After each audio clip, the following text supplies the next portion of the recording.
retour en direct du salon de l'Objectif Green, le salon de l'événementiel éco-responsable. Merci d'être ici parmi nous, de suivre également bien sûr en direct via le stream. On va poursuivre bien sûr nos échanges autour de table ronde, autour de pitch et maintenant à l'occasion du keynote. Et quel keynote, puisque nous avons le plaisir de retrouver Eric Salanouba, directeur général de la Fédération française de badminton. Merci beaucoup Eric d'être parmi nous. Vous allez montrer comment la Fédération française de badminton s'engage, comment est-ce qu'on peut être aussi éco-responsable quand on est une fédération au travers de deux prismes. Peut-être déjà dans un premier temps rappeler et présenter qui est la Fédération française de badminton, ce que fait et quelles sont ses missions, et puis bien sûr basculer vers ce pacte gagnant. C'est finalement l'objet d'une fondation que vous avez décidé de développer et créer, et vous allez nous en dire plus à l'issue de ce deuxième axe.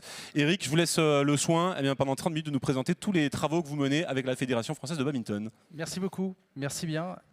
D'abord, merci de nous avoir invités effectivement à ce très beau salon et qui, j'espère, va perdurer et se développer. Moi, je vais vous présenter effectivement la Fédération française de badminton, qui est une fédération olympique et paralympique, qui a des missions classiques d'une fédération olympique. C'est ce que je vais tâcher de vous illustrer avec un certain nombre d'informations quantitatives, qualitatives, mais qui est aussi très fortement engagé avec son nouveau président, qui est Johan Penel, dans tout ce qui touche à la performance sociale, et notamment l'éco-responsabilité, qui est une des grandes thématiques de notre engagement. On est très heureux de vous le présenter, parce que c'est vrai que c'est quelque chose d'assez atypique pour une fédération olympique, notamment à 2 ans des Jeux Olympiques à Paris, puisque effectivement on est d'abord attendu pour former des champions et faire des médailles olympiques et paralympiques, et s'investir comme on souhaite le faire dans la performance sociale. Et parfois ça peut paraître un peu contradictoire ou difficile, mais nous on a l'ambition et la conviction que l'un peut alimenter l'autre, et que les deux, et que tous les acteurs du monde du sport, dont les fédérations, les clubs, ont un rôle à jouer dans l'impact social et sociétal de nos actions, et ce qu'on fait pour la planète notamment, et pour les gens. Donc je vais vous montrer une vidéo, juste pour illustrer, qui est notre vidéo de campagne, voilà, qui vous donne un peu la tonalité du badminton.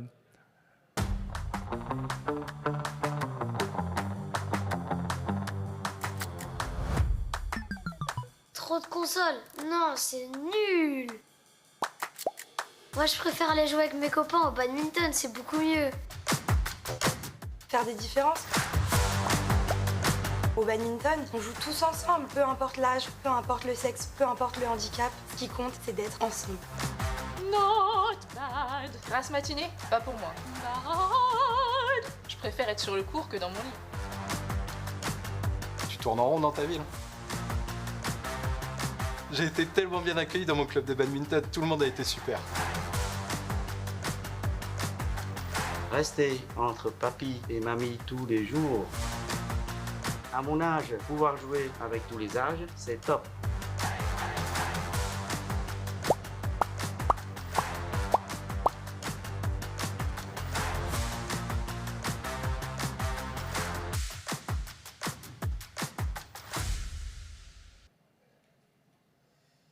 Voilà, donc aujourd'hui, le badminton au sein de la Fédération française, donc la FFBAD, qu'est-ce que c'est? C'est 190 000 licenciés, en gros 200 000 licenciés qu'on espère avoir aujourd'hui, qui sont répartis, vous l'avez vu d'ailleurs à travers la vidéo, c'est qu'en fait on est quasiment un tiers de pratiquants qui ont moins de 18 ans, un tiers qui ont de 18 à 35 ans et un tiers qui ont plus de 35 ans. Donc on est un sport qui est effectivement pratiqué par une grande palette d'âge, et qui est à peu près à 40-60%, 40 féminins et 60% masculins. On représente aujourd'hui 200 000 licenciés, mais on a une ambition de développement pour aller jusqu'à 220 000 licenciés en 2024. Donc on a effectivement un objectif sur 2024. Et on a 2000 clubs affiliés qu'on espère symboliquement dépasser pour atteindre 2024. Mais voilà, c'est une fédération qui est assez récente, qui date de 1978. Donc qui est plus récente que des fédérations comme le football, le rugby, et qui a connu une croissance très régulière, et qui a stoppé un petit peu avant Covid, et qui maintenant, en tout cas avec ce qu'on met en place, on espère continuer à faire progresser. C'est une fédération qui est présente sur tout le territoire français, Donc on a 90 comités départementaux, 19 ligues régionales. On est présent partout. Alors bien sûr, comme dans tous les sports, on a en fonction des territoires plus ou moins de développement, mais on est présent partout. La particularité de notre sport, en tout cas les points forts que l'on a dans notre sport, c'est c'est un sport que vous pouvez pratiquer facilement à n'importe quelle intensité. Je ne sais pas s'il y a des badistes, il y en a qui ont déjà joué au badminton, mais effectivement, vous pouvez jouer très intensément ou faiblement. Donc on est très accessible en termes de pratique. On est très accessible en termes de prix, puisque pour faire du badminton aujourd'hui, un volant, une raquette, c'est pas très excessif. Et c'est un sport, comme vous l'avez vu, qui se pratique tout au long de la vie. C'est-à-dire qu'on a notre pratiquant en compétition le plus âgé à 82 ans. Et on a des championnats de France vétérans chaque année. Et on peut débuter, bien sûr, à 4 ans. Et la particularité de notre sport par rapport à d'autres, c'est que tous les sports ont une courbe de... Beaucoup de jeunes, quand ils arrivent à l'adolescence, arrêtent. Donc vous avez une baisse du nombre de licenciés à partir de 17 ans, 18 ans. Et après, ça stagne. Nous, à partir de 35 ans, on a de nouveau une hausse du nombre de pratiquants. Donc on est souvent aussi un deuxième sport pour ceux qui ont pratiqué des sports peut-être un peu plus traumatisants, passent au badminton et apprécient beaucoup le badminton. La grande valeur ajoutée aussi du badminton et qu'on souhaite mettre en avant, c'est la mixité. C'est-à-dire qu'aujourd'hui, c'est un sport que vous pouvez pratiquer et qui se pratique hommes-femmes, hommes-femmes l'un contre l'autre, hommes-femmes ensemble. Et c'est assez... moi, je viens pas du badminton, donc j'ai découvert ça aussi. C'est un sport qui, depuis le début, tous les tournois internationaux, vous avez l'épreuve double mixte qui est dans tous les tournois. Vous avez le double dame, le double homme, le simple dame, le simple homme. Et les prize money sont depuis le début les mêmes entre les hommes et les femmes. Donc c'est aussi d'actualité aujourd'hui, on en parle beaucoup, mais en fait ça existe au badminton depuis le début. Et donc on le met en avant parce qu'on sent, par rapport aux valeurs aujourd'hui, de mixité, pour nous c'est important. Et on a un sport qui s'y prête parfaitement. Alors bien sûr, nous formons, je ne vais pas rentrer dans le détail, c'est un peu plus technique, mais dans le rôle d'une fédération olympique, on forme aussi des entraîneurs. Donc on a des diplômes d'État pour former des animateurs, des entraîneurs, et puis on forme des bénévoles. Qui peuvent aussi faire de l'arbitrage ou entraîner, animer. On est un sport d'intérieur, donc on est effectivement plutôt pratiqué à l'intérieur, même si après je vous expliquerai qu'on a aussi une forme de pratique à l'extérieur. Mais donc on est soumis effectivement à avoir des équipements. Donc aujourd'hui c'est un enjeu pour nous, c'est de développer le nombre de salles et d'équipements où on peut pratiquer du badminton. On est un sport vraiment universel. Aujourd'hui le badminton est un des sports majeurs dans les pays d'Asie. Donc très pratiqué en Chine, au Japon, Malaisie, Indonésie, pratiqué en Europe. Et donc c'est pour ça que sur le plan sportif, c'est vraiment l'Asie qui domine. Et en Europe, c'est le Danemark, la France et l'Allemagne qui font partie des plus grosses nations. Et ça aussi c'est important et on en est fiers. On est le premier sport scolaire. Donc on est le premier chez les garçons, deuxième chez les filles. Non, pardon, l'inverse. Premier chez les filles, deuxième chez les garçons. On est donc le sport qui est le plus représenté à l'UNSS et un sport qui est présent dans tous les concours aussi de professorat. Donc on a un grand ancrage scolaire. Malheureusement, on n'arrive pas encore à transformer, à attirer tout le jeune qui viendrait chez nous. Autrement, on serait facilement 500, 600 000 aujourd'hui au sein de la fédération. Bon, ça, je vous l'ai déjà dit, c'est notre ambition de passer les licences. Le badminton, c'est aussi des disciplines associées. Donc ça, pour nous, ça fait partie aussi de notre développement. Quand on parle de badminton, aujourd'hui, on a plusieurs disciplines. Et on en a une donc, qui s'appelle le fitminton, alors qui est plutôt à destination des entreprises, des salariés, mais aussi des scolaires, qui est une forme de fitness avec un volant et avec une raquette de badminton en musique. Et ensuite, on a des disciplines en extérieur. Et on a donc ce qu'on appelle le air badminton. Donc c'est aujourd'hui, vous pouvez pratiquer sur du sable, sur des dalles monoplastiques ou même sur de l'herbe, du air badminton avec un volant qui est adapté, donc qui résiste un peu mieux au vent. Et on est en train de le développer. C'est une discipline qui est pratiquée à l'international et qu'on est en train de développer en France avec des tournois où on pratique libre. Et ensuite, on a d'autres disciplines associées. Celle sur laquelle on a le plus d'ambition, c'est le plume foot. Vous l'avez en bas, le plume foot, donc c'est la photo en bas à gauche. C'est ça vient d'Asie, c'est un grand volant un peu plus épais qui se joue avec le pied. Donc vous jonglez, vous jouez en face à face. Donc c'est très spectaculaire. Et pareil en Asie, c'est très pratiqué. Et donc on compte bien aussi le développer en France. Ce qui est aussi donc à remarquer au badminton, c'est qu'on n'a que 1/3 de nos licenciés qui font de la compétition. Donc on est une activité, même nos licenciés chez nous, en fait ne font pas de compétition, la plupart. Donc ils sont dans une pratique, on va dire, non-compétition, loisir. Et c'est aujourd'hui notre grande caractéristique. Voilà, on n'a qu'1/3 de compétiteurs. Ensuite, on a développé, une fédération développe des labels. Donc nous, notre rôle, c'est de permettre au club de se développer. Alors on a des labels, on va dire, un peu classiques. On a l'école de formation du badminton, donc un label pour former les jeunes avec des critères. On a des labels Club Avenir, qui est plutôt un label sportif. Mais là où je voulais en venir pour vous en parler, c'est qu'on est une des premières fédérations, en tout cas une des fédérations les plus actives sur l'éco-responsabilité. On a un label EcoBad qui existe depuis quelques années, qui est un ensemble de cahiers des charges à respecter pour les clubs qui veulent s'engager dans l'éco-responsabilité dans l'organisation de leur événement. Donc c'est un label avec on a 4 étoiles, 4 niveaux, on a différents critères.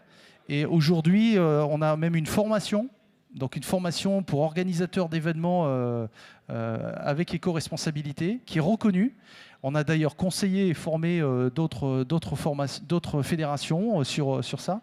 Et donc pour nous, c'est quelque chose qui est très important, de continuer à développer ce label EcoBad et de rentrer dans l'éco-responsabilité à travers les événements et nos clubs. Et enfin, on est très attentif aussi, bien sûr, sur le handicap. Et donc, on a la délégation paralympique et effectivement, on inclut le handicap aussi en dehors de la compétition sur plein d'autres projets. J'en parlerai par la suite. Ensuite, comme toute fédération, enfin non, pas comme toutes, mais comme le tennis par exemple, on a un tournoi international de très grande facture qui se déroule chaque année ici. Donc ici, là vous êtes normalement dans la zone presse. Là, je suis dans la zone presse et là, c'est le salon VIP normalement. Mais ici, chaque année, on a ce qui se fait de mieux. Alors, c'est pas très lisible, hein, mais le badminton est organisé un peu comme le tennis, c'est-à-dire que vous avez un circuit mondial et vous voyez tout en haut, c'est les circuits c'est les grands chelems comme au tennis. Et nous, on est notre deuxième catégorie, donc on fait partie des 8 plus gros tournois internationaux au monde, très très prisés. C'est-à-dire que chaque année ici. Donc je vous invite, si ça vous intéresse de venir, on a les 25-30 meilleurs joueurs et joueuses mondiales qui s'affrontent. Et donc c'est à chaque mois d'octobre, donc ça sera le prochain en octobre 2023, qui s'affrontent et qui vont là s'affronter pour des qualifications olympiques en plus. Donc on a là, le dernier vainqueur en homme et le champion olympique. Donc c'est très spectaculaire et on est très fiers de cet événement parce qu'on est présent 6 jours. Et donc vous avez quelques chiffres. Ce qu'il y a à retenir, c'est qu'on accueille plus de 20 000 personnes ici, spectateurs, sur les 6 jours. Ce qui en fait un des plus gros événements, sinon le plus gros à Coubertin. Et on touche 250 millions de foyers dans le monde en termes de diffusion, notamment en Asie. Et pour nous, voilà, c'est quand même un engagement très important. Et là aussi, on est très engagé sur, bien sûr, tout ce qui est éco-responsabilité. À travers cet événement, voilà, qui occupe, vous voyez, quand même un certain nombre de joueurs. Et par exemple, on en parlera tout à l'heure, pendant ce tournoi, 2690 volants sont jetés, des volants plumes, juste sur 6 jours, parce qu'effectivement, les volants plumes à ce niveau sont très vite cassés. Et donc, quand vous voyez les joueurs et les joueuses pendant un match, ils demandent à pouvoir changer de volant dès qu'il y a des plumes qui sont cassées. Et ce qui représente près de 3000 volants juste sur 6 jours. Donc ça fera le lien avec ce que je vous présenterai tout à l'heure sur le recyclage des volants. Bon, ça, je vous en ai déjà un petit peu parlé. Pour terminer sur la caractéristique, donc l'incarnation de ce que je vous ai dit de notre engagement sociétal et social, notre organisation, le projet fédéral et l'organisation de la fédération reposent sur 2 piliers, la performance sportive et la performance sociale.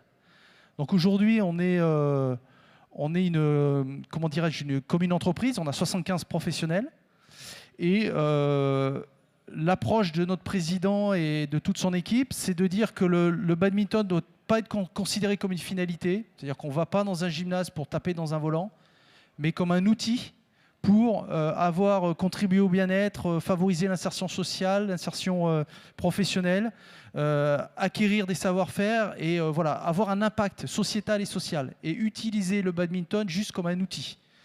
Donc c'est ambitieux, c'est nouveau comme démarche, en tout cas le niveau d'engagement est assez nouveau pour une fédération olympique et on va essayer de l'illustrer à travers les projets que l'on met en place. Donc ça veut dire que même aujourd'hui, en termes d'organisation des professionnels de la fédération, vous avez 2 grands piliers qui sont la performance sportive et la performance sociale, qui sont quasiment, vous voyez, au même niveau. La performance sportive, ça veut dire qu'on a un directeur de la performance sportive, des entraîneurs en forme des champions comme n'importe quelle fédération olympique. Mais on est la première fédération olympique aujourd'hui à avoir une directrice de la performance sociale, donc qui est un cadre d'État mis à disposition par le ministère des Sports, qui pilote une équipe de 7 personnes sur la performance sociale. C'est une première, c'est une confiance que nous donne le ministère. Du coup, on est très observé aussi pour voir si on va réussir voilà, à faire aussi de la performance sociale en même temps que de la performance sportive. On est présent avec tous les ministères. Donc, je voulais juste là vous dire, c'est qu'on a des conventions avec le ministère de l'Agriculture, le ministère de la Justice, le ministère du Travail, le ministère de la Santé. Donc, on n'est pas que dans le sport. Et c'est par rapport au projet que l'on met en place. Juste sur la performance sportive, vous vous demandez peut-être aujourd'hui qu'est-ce que vaut le badminton français dans le monde. Aujourd'hui, aux derniers Jeux olympiques, paralympiques de Tokyo, on a eu 2 médailles, une en or et une en argent. Donc on a des chances de médailles en paralympique pour le 2024, on estime entre 4 et 6 médailles. Et sur les valides, on est dans le top 30 pour la majeure partie de nos jeunes sportifs, donc ce qui est un peu difficile pour avoir des chances de médaille. Mais on espère bien en avoir sur 2028 parce qu'il y a des jeunes qui sont en devenir. On a juste une paire de mix que vous avez ici en photo, Tom et Delphine, qui sont numéro 7 mondiaux, 5 maintenant, ils sont passés 5, merci Yann. Donc ce qui est quand même très performant. Il leur manque aujourd'hui l'exploit, je dirais le résultat au niveau international d'une grande compétition, championnat du monde aux Jeux Olympiques. Donc on espère beaucoup qu'on aura, pourquoi pas, un exploit sur 2024 avec eux. Comme beaucoup de fédérations, donc on organise des championnats.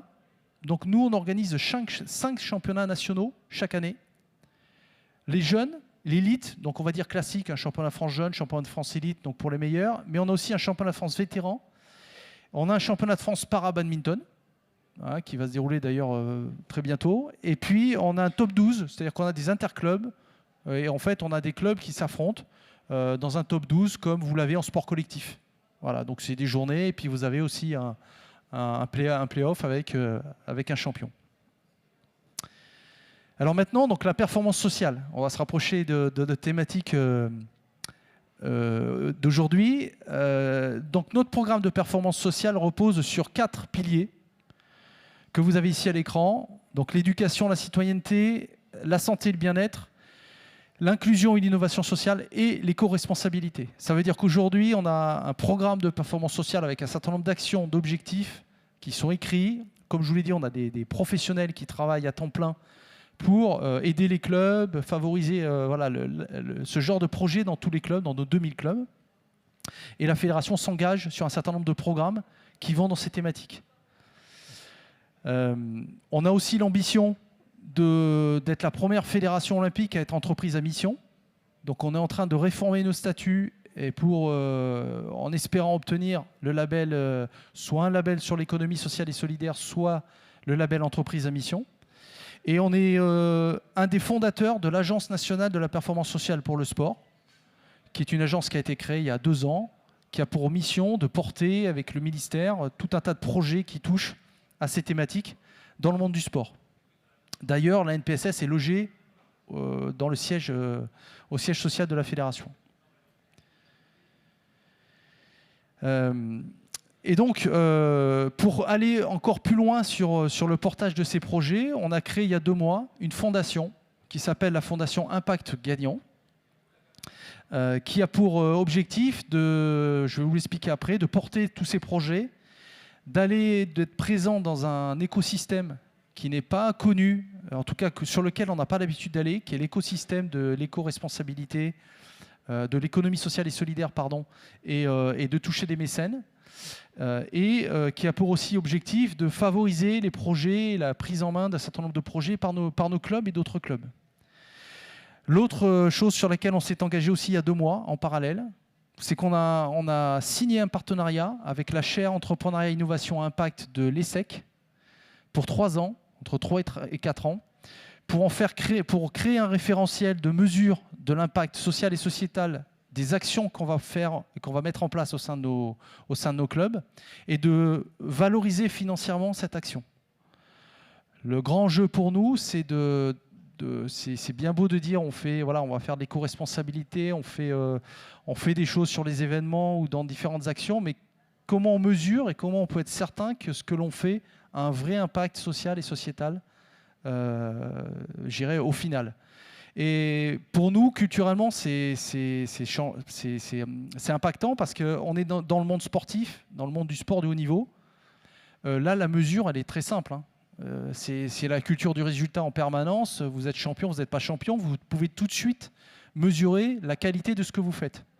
Et donc là, l'enjeu pour nous, c'est d'essayer d'arriver à créer ce référentiel et cette méthode qui va permettre au club de dire, et on va parler de dire, vous voyez, l'action que vous allez mettre en place là sur l'éco-responsabilité, elle a un vrai impact qu'on peut valoriser.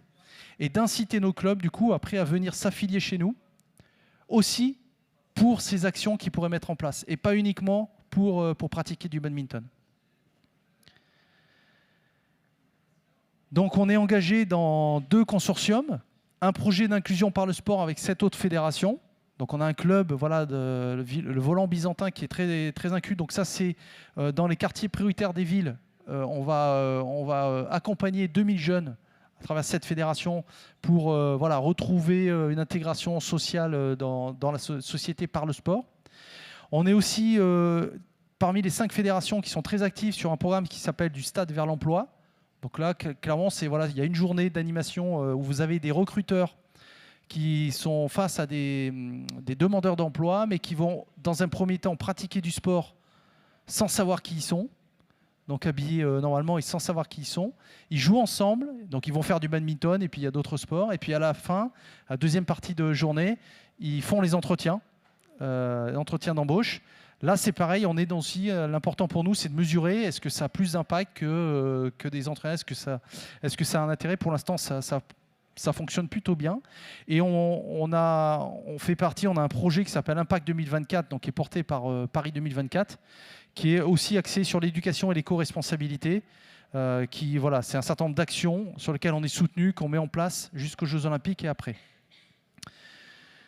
Et le dernier grand projet qu'on vient de lancer et sur lequel je vais venir un peu plus, c'est qu'effectivement, à travers le lancement de la Fondation Impact Gagnant, le premier projet qu'on lance avec cette fondation, c'est sur le recyclage des consommables du badminton. Et la première chose, c'est le recyclage des plumes de volant. Donc on a fait un partenariat avec la société Compo Plumes, qui est une société qui recycle aujourd'hui les plumes de volant pour en faire des panneaux de bois, qui après, donc par une entreprise adaptée d'ailleurs, la transformation se fait déjà avec une entreprise adaptée. Après, ils travaillent avec un assembleur de mobilier qui en fait des bureaux, des tables, des manches debout, des tables basses. Donc nous, en fait, on va s'associer, on est associé avec Compo Plumes pour 2 choses. La première, c'est recycler, nos plumes de volant. Je vous l'ai dit tout à l'heure, avec les IFB, 3000 volants qui sont jetés. Donc vous imaginez, en fait, à l'échelle de nos 2000 clubs, c'est 20 tonnes par an. Donc il y a 20 tonnes de volants par an qui sont jetés.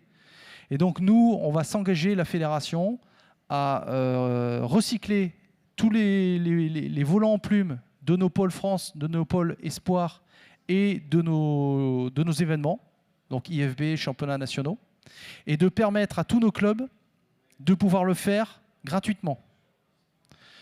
C'est 2000 clubs, et l'ambition va même un peu plus loin, c'est qu'on voudrait permettre à des clubs qui ne sont pas affiliés chez nous de pouvoir le faire aussi.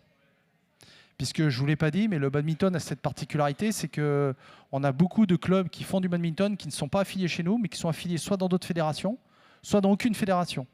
Et donc on estime entre 700 000 et 1 million de pratiquants de badminton réguliers sans compter les salariés d'entreprise qui pratiquent aussi énormément. On est un des sports les plus pratiqués en entreprise. Et donc on compte bien aussi proposer à ces clubs, s'ils le souhaitent, de recycler les volants grâce à l'aide de la fédération et de la fondation et des mécènes qui vont nous accompagner. Donc concrètement, aujourd'hui, ça se passe comment? C'est vous commandez en fait une boîte de recyclage de volants, donc qui sera aux couleurs de la fédération, de la fondation, qui peut accueillir jusqu'à 750 volants que vous pouvez stocker donc au fur et à mesure dans cette boîte qui est présente dans les gymnases, dans votre lieu de pratique. Et une fois que c'est terminé, vous l'envoyez, tout est prêt à franchi à Compoplume, qui Compoplume après le transforme au fur et à mesure pour en faire pour l'instant du mobilier de bureau. Nous, on va aller encore plus loin. Donc ça, c'est le deuxième sujet. C'est qu'on est en train donc de diagnostiquer et de recenser l'ensemble des déchets, la volumétrie et la caractéristique des déchets qui sont produits par le badminton. Aujourd'hui, quand vous allez jouer au badminton, il y a aussi les cordes de raquettes, il y a les raquettes, il y a les volants plastiques qui sont majoritaires, donc il y a encore plus de volants plastiques. Vous avez le plastique des boîtes de volants, vous avez le textile. Et donc, en fait, on va diagnostiquer pour pouvoir après créer des filières de transformation, de recyclage, créer une économie circulaire pour recycler tous ces textiles. Donc on est en partenariat avec Compoplume pour étudier cela et en fait on est à la recherche de d'autres partenaires pour recycler aussi et favoriser le recyclage de tous les autres déchets. Notre ambition, c'est que voilà, un joueur de badminton qui vient dans un club de badminton, il ait la fierté de dire moi, tout ce que j'utilise dans le badminton, je peux le recycler. Et on veut aller aussi même un peu plus loin, c'est-à-dire de pouvoir aussi faire en sorte de fermer la boucle, c'est-à-dire que, par exemple, de produire ou de transformer les plumes de volant en du mobilier qui pourrait être acheté par les clubs après, directement, donc avec un logo, donc pour vraiment qu'il y ait l'économie circulaire qui fonctionne jusqu'au bout.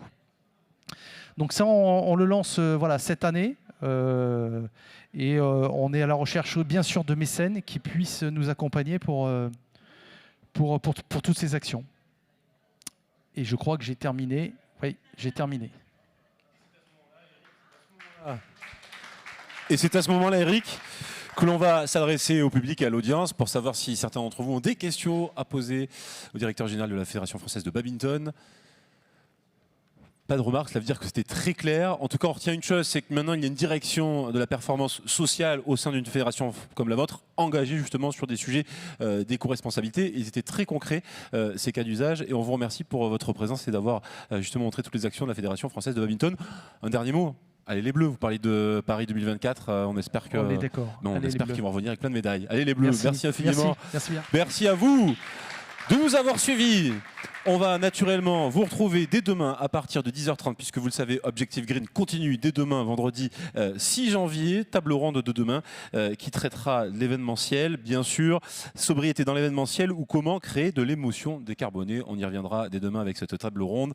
On vous remercie de votre fidélité pour celles et ceux qui étaient présents à nos côtés tout au long de cette première journée. Pour ceux qui nous suivent à distance, on vous remercie. On vous retrouve bien sûr naturellement dès demain à partir de 10h30. On se salue, on vous remercie pour cette journée. Le salon Objectif Green ferme ses portes dans maintenant 5 petites minutes. Très bonne soirée à toutes et à tous et à demain. Au revoir.